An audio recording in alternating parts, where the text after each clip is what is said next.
প্রসঙ্গে শিশির অধিকারী বলেন যে শুভেন্দু অধিকারী মানলে কিন্তু মমতা বন্দ্যোপাধ্যায় বাঁচত না।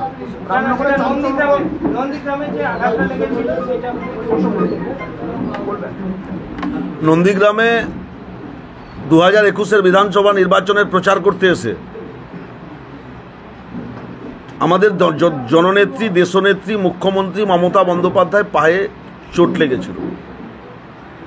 আপনারাই বিভিন্নভাবে ইলেকট্রনিক্স মিডিয়াতে দেখিয়েছিলেন যে মমতা বন্দ্যোপাধ্যায়কে পেছন থেকে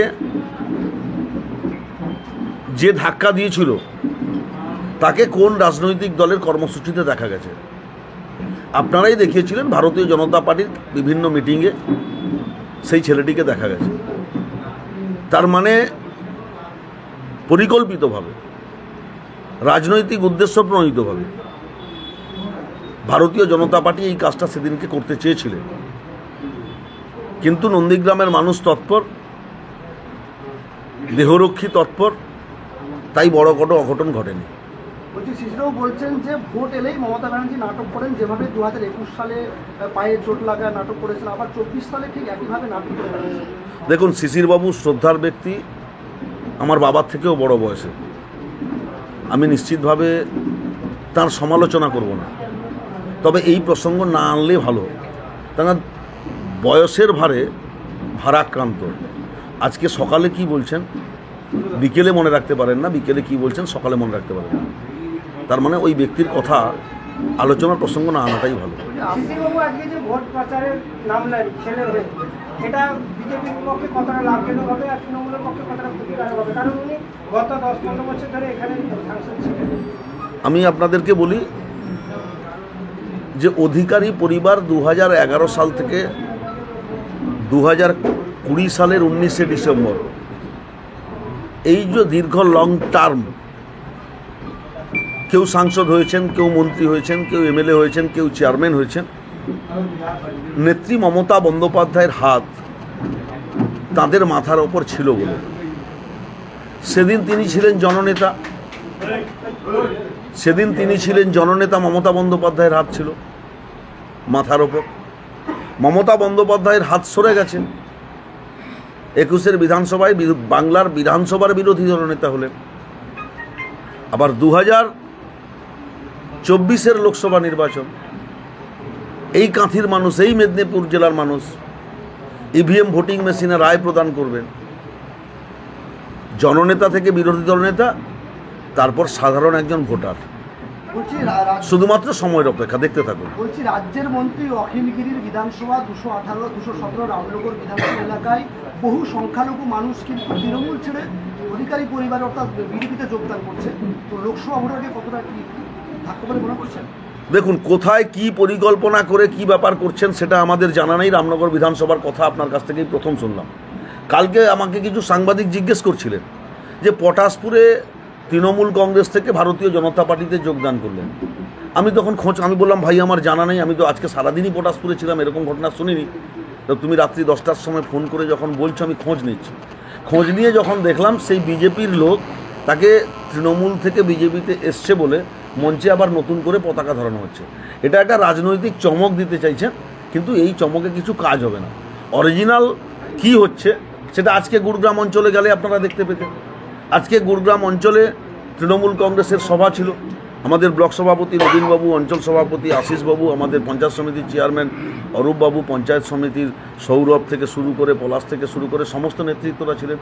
বিজেপি থেকে কত পরিবার আজকে তৃণমূল কংগ্রেসে যোগদান করলেন এবং তারা সেখানে কি বললেন, মন্তব্যটা কি, যে কেন তারা বিজেপি থেকে তৃণমূলে আসলেন। আপনারা যদি থাকতেন তাহলে বুঝতে পারতেন। আপনার হয়ে ভোট প্রচারে রাজ্যের মন্ত্রী অখিলগিরি থেকে শুরু করে কাপি পৌরসভা চেয়ারম্যান কিন্তু দেখা যাচ্ছে, তাহলে পক্ষান্তরে একটা সকলেই মাঠে নেমে পড়েছেন।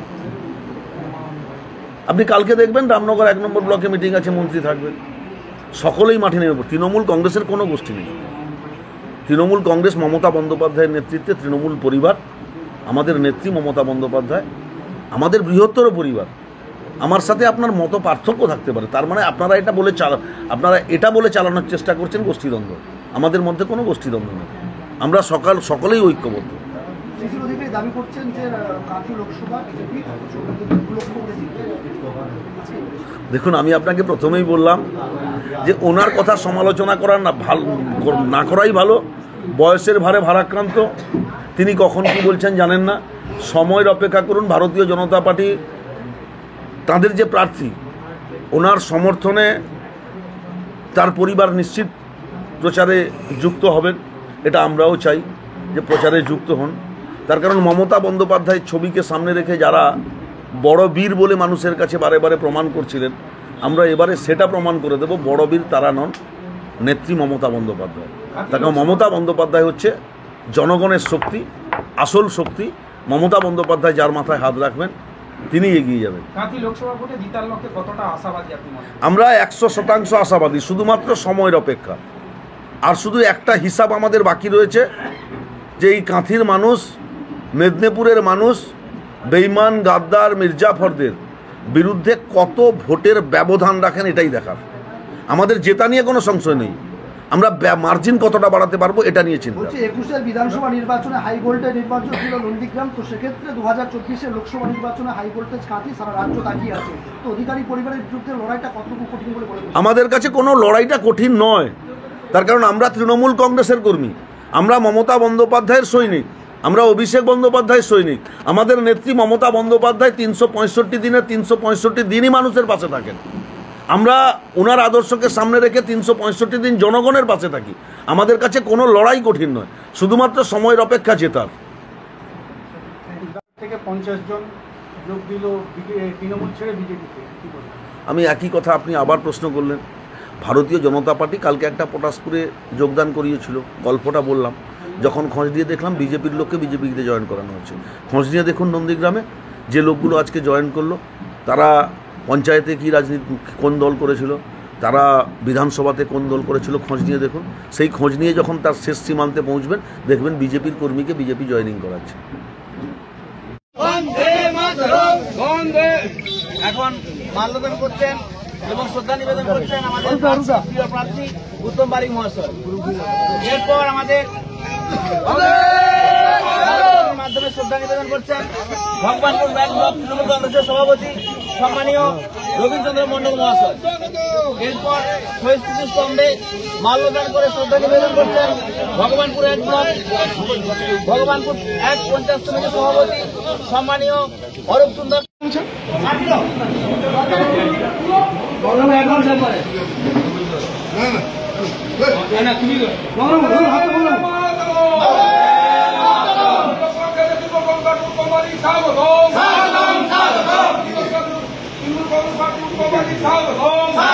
স্বাগতম